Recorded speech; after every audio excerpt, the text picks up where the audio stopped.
Hello les fondus, nouvelle petite vidéo. Aujourd'hui, nous allons nous intéresser à la nouvelle release 333 de la version 13 de Foundry qui vient de paraître. Alors, release qui est encore en cours de développement, donc comme d'habitude, à moins d'être développeur et de savoir ce que vous faites, je vous invite à ne pas l'installer encore tout de suite et d'attendre la version définitive avant de le faire.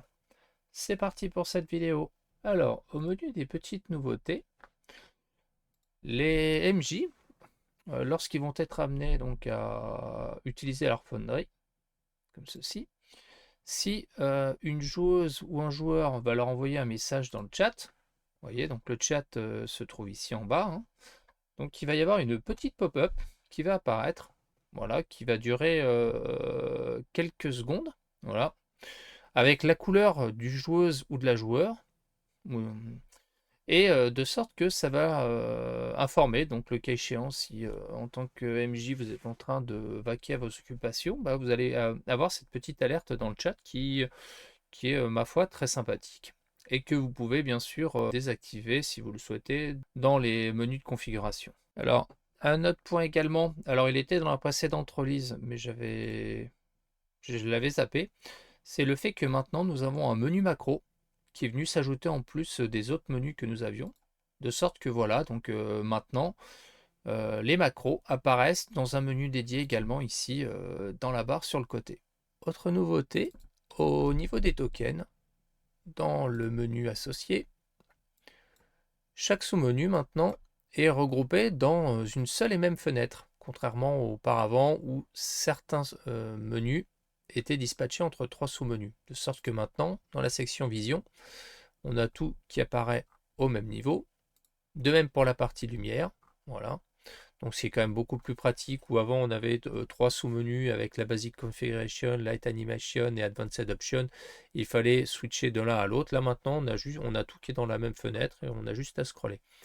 Donc c'est clairement quand même plus agréable à titre personnel je trouve que de voir après chaque fois cliquer dans les sous-parties comme c'était le cas auparavant. Donc là on a tout qui est disponible. Alors également une autre fonctionnalité sur les tokens, c'est que maintenant nous avons procéder à un effet de rotation automatique qui va s'effectuer selon le mouvement du token. Donc par exemple ici, si je déplace mon code token sur le côté, hop, vous voyez, donc il y a la tête qui s'est tournée. Elle se tourne en fait en direction du mouvement que je suis en train d'effectuer. Bon là, effectivement,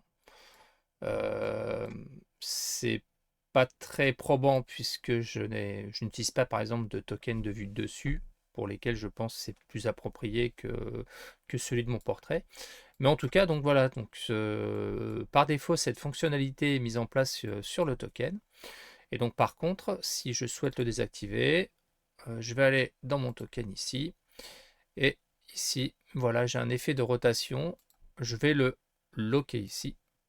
Et ça va me permettre de bloquer l'effet de sorte que, normalement, hop, alors, peut-être que j'ai pas sauvegardé. Oui, c'est ça, hop, je verrouille, je sauvegarde, tac. Et voilà, donc là au moins ça me bloque l'effet de rotation de mon token.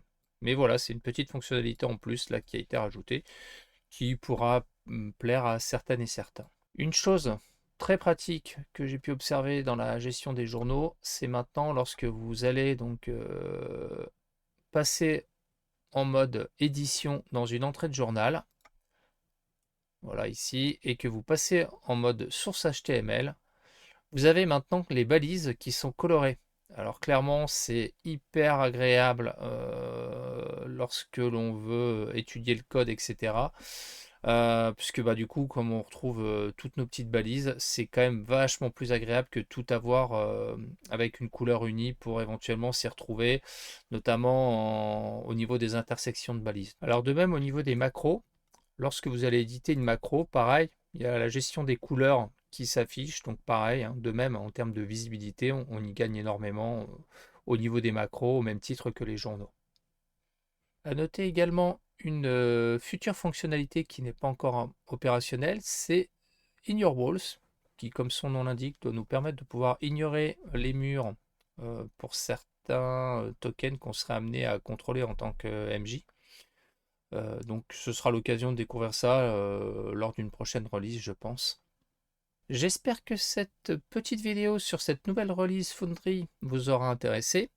Comme d'habitude, je vous invite à vous abonner à ma chaîne si ce n'est pas déjà fait, à liker cette vidéo si cette vidéo vous plaît, à la commenter, voire à la partager. Et quant à moi, je vous dis à bientôt pour une prochaine vidéo.